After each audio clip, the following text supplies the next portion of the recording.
Okay, Bismillahirrahmanirrahim. Assalamualaikum warahmatullahi wabarakatuh dan selamat sejahtera semua pelajar. Apa khabar? Sihat semua sekali?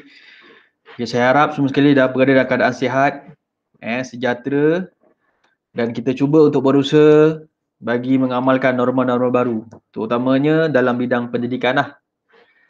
Okay, jadi untuk hari ini, kelas hari ini kita akan belajar iaitu tentang pendidikan kesihatan reproduktif dan sosial. Okey, boleh buka buku teks muka surat 157. Okey. Boleh buka buku teks muka surat 157. Okey. Di mana tajuk pada hari ini ialah tentang abstinence.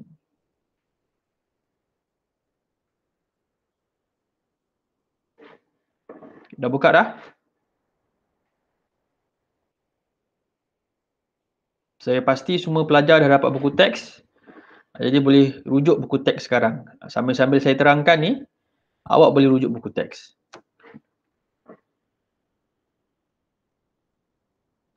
Okey, baiklah.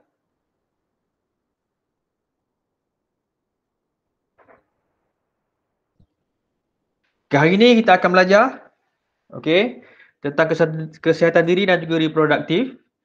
Iaitu subjek pembelajaran ialah menyatakan maksud abstinence, menjelaskan kepentingan abstinence dalam pencegahan tingkah laku seksual sebelum nikah. Okey. Okey, baiklah. Jadi sebelum saya mulakan tajuk ni dengan lebih mendalam, saya nak pelajar semua buka minda, di mana apa yang saya cakap ni bukan perkara yang main-main bukan kata saya nak melucah dan sebagainya, tetapi ini ialah kamu punya pembelajaran. Dan dalam pembelajaran ini, kamu mesti tahu apa itu abstinence, kerana dia sangat penting dan dia juga boleh memberikan kesan yang besar kepada diri, keluarga dan juga masyarakat. Okey, baiklah. Okey, seperti yang ada dalam buku teks buku surat 156, abstinence ni semua orang ada. Baik lelaki ataupun perempuan. Semua ada. Itu ialah satu lumrah ataupun normal dalam kehidupan remaja. Macam kamu remaja lah, kan? Macam saya pun remaja juga. Umur saya pun 18. Kan? Okey. Okey, kemudian di mana abstinence ni ialah satu tingkah laku seksual sebelum nikah. Iaitu satu pencegahan tingkah laku seksual sebelum nikah untuk menangani masalah seksual sebelum nikah. Okey, maksudnya abstinence tu ialah satu sifat di mana kita say no to hubungan seksual sebelum nikah. Okey, no to sex before marriage. Itu maksudnya. Kerana setiap manusia, sama ada lelaki ataupun perempuan, kita dikenakan nafsu. Kita ada nafsu, kita ada keinginan dan sebagainya. Itu sebab bagi yang Islam, Allah Ta'ala jadikan kita, manusia ni diberikan nafsu dan juga akal. Kerana dengan akal tu kita boleh berfikir, kita boleh menilai sama ada perbuatan itu baik ataupun buruk, sama ada perbuatan itu betul ataupun tidak. Itu dia. Okey. Di mana seperti yang kamu lihat di dalam media sosial, di dalam surat khabar dan sebagainya, banyak kes-kes seks luar nikah yang berlaku, di mana dia boleh menyumbang kepada pelbagai masalah. Yang pertama, yang paling ketera ialah masalah buang bayi. Jadi bila dia buat seks sebelum nikah, yang perempuan mengandung, kemudian bayi tu nak buat apa dan dibuang. Kat situ dia dah telah melakukan dua dosa. Saya pasti dalam setiap agama, dia mesti mengelakkan perlakuan seks sebelum nikah. Satu, dah lah buat seks sebelum nikah. Yang kedua, dah buang bayi. Buang bayi mati pula tu, itu dah berdosa membunuh. Jadi perkara-perkara ini ialah satu penyakit masyarakat. Penyakit masyarakat yang bukan saja saya, orang tua, tetapi kamu, terutama yang remaja, kamu akan melalui fasa-fasa ini. Itu dia. Di mana abstinent dan kepentingannya? Okey. Abstinent merupakan kemahiran menahan diri daripada melakukan hubungan seksual sebelum nikah. Maksudnya ialah kemahiran. Abstinent itu adalah satu kemahiran untuk kita tahan diri kita jangan lakukan seks sebelum nikah. Okey. Maksudnya ialah penolakan secara tegas dengan mengatakan tidak ataupun no terhadap pelakuan seks sebelum nikah. Di mana abstinent perlu difahami dan diamalkan untuk mengelakkan gejala seks bebas. Terutamanya bagi yang perempuan. Dekat sini saya berikan peringatan di mana benda ini bukan satu benda perkara yang main-main. Bila kamu buat benda ni mengamalkan gejala seks bebas ni kan, yang dapat kesannya terutamanya perempuan lah. Yang lelaki tu tak tahu mana pergi kan, dia dah lari ke, dia tak nak bertanggungjawab ke, kamu akan menghadapi kesannya nanti. Dan yang lelaki pula jangan ambil kesempatan terhadap perempuan.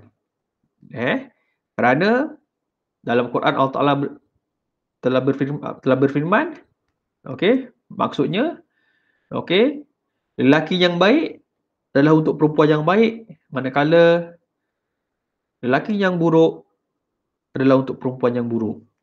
Jadi sekiranya kamu membuat perkara-perkara yang buruk, tak mustahil nanti dia akan memberi kesan pada keluarga kamu. Itu dia. Selain daripada itu, okey, apabila kita tak ada nilai abstinent dalam diri, dia boleh memberikan kesan emosi kepada remaja perempuan yang hamil anak luar nikah. Awak bayangkan nanti. Okey, sekiranya awak mengandung, kemudian siapa bapa budak ni? Macam mana nak besarkan dia? Macam mana awak nak bersalin? Macam mana awak nak menjara anak itu? Jadi itu ialah perkara-perkara yang kita kena fikirlah. Sebagai seorang perempuan, itu dia, itu utamanya. Dan nilai abstinent ini dapat memelihara nama baik sendiri dan juga maruah keluarga.